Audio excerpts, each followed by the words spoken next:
इससे बंटवारे से पीड़ित अनेक परिवारों के लिए सम्मान का जीवन जीना तय हुआ है। जिन परिवारों को CAA के तहत नागरिकता मिली है, मैं उनके बेहतर भविष्य की कामना करती हूँ।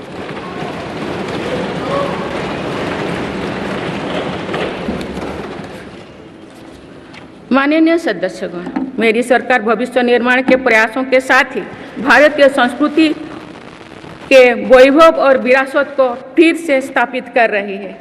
हाल में नालंदा यूनिवर्सिटी के भव्य कैंपस के रूप में इसमें एक नया अध्याय जुड़ा है।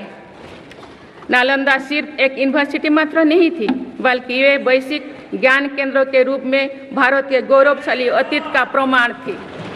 मुझे विश्वास है कि नई नालंदा यूनिवर्सिटी भारत को ग्लोबल नॉलेज हब बनाने में सहायक सिद्ध होगी। मेरी सरकार का ये प्रयास है कि भावी पीढ़ियों को हजारों वर्षों की हमारी विरासत प्रेरणा देती है। इसलिए पूरे देश में तीर्थस्थलों को, आस्था और आध्यात्म के केंद्रों को सजाया संवारा जा रहा है।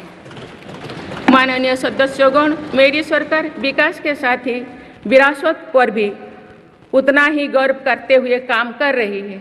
विरासत पर गर्व का ये संकल्प आज अनुसूचित जाति, अनुसूचित जनजाति, वंचित वर्ग और सर्व समाज के गौरव का प्रतीक बन रहा है।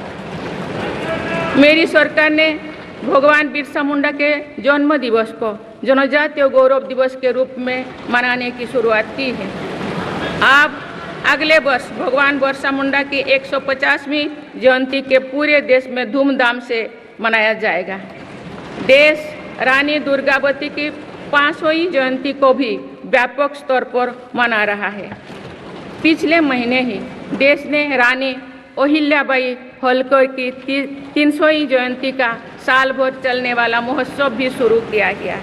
इससे पहले सरकार गुरु नानक देव जी का 550वां और गुरु गोविंद सिंह जी का 350वां प्रकाश पर्व भी धूमधाम से मना चुके हैं। एक भारत श्रेष्ठ भारत के भाव से काशी तमिल संगमम, सौराष्ट्र तमिल संगमम जैसी उत्सवों की परिपाटी भी मेरी ही सरकार ने शुरू की है। इन आयोजनों से हमारी नई पीढ़ियों को राष्ट्र निर्माण की प्रेरणा मिलती है और राष्ट्र पर गौरव का भाव और मजबूत होता है। माननीय सदस्यगण, हमारी सफलताएं हमारी साझी धरोहर है, इसीलिए उन्हें अपनाने में संकोच नहीं, स्वाभिमान होना चाहिए। आज अनेक सेक्टर्स में भारत बहुत अच्छा प्रदर्शन कर रहा है। ये उपलब्धियां हमें हमारी प्रगति और सफलताओं पर गर्व करने की अपार अवसर देती है। जो भारत डिजिटल पेमेंट्स के मामले में दुनिया में अच्छा प्रदर्शन करता है, तो हमें गर्व होना चाहिए। जो भारत के वैज्ञानिक चंद्रयान को चंद्रमा के दक्षिणी ध्रुव पर सफलता से उतारते हैं, तो हमें गर्व होना चाहिए। जो भारत दुनिया की सबसे तेज बढ़ती इकोनॉमी बनता है, तो हमें गर्व होना चाहिए। जो भारत इतना बड़ा चुनाव अभियान बिना बड़ी हिंसा और अराजकता से पूरा कराए, तो भी हमें गर्व होना चाहिए। आज पूरा विश्व हमें मदर ऑफ डेमोक्रेसी के रूप में सम्मान देता है।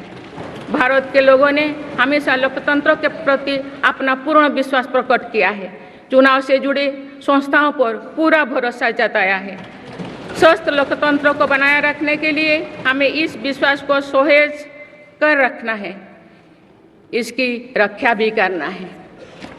हमें याद रखना होगा, लोकतांत्रिक संस्थाओं और चुनावी प्रक्रिया पर लोगों के विश्वास को चोट पहुंचाना उसी डाल को काटना जैसे जिस पर हम सब बैठे हैं।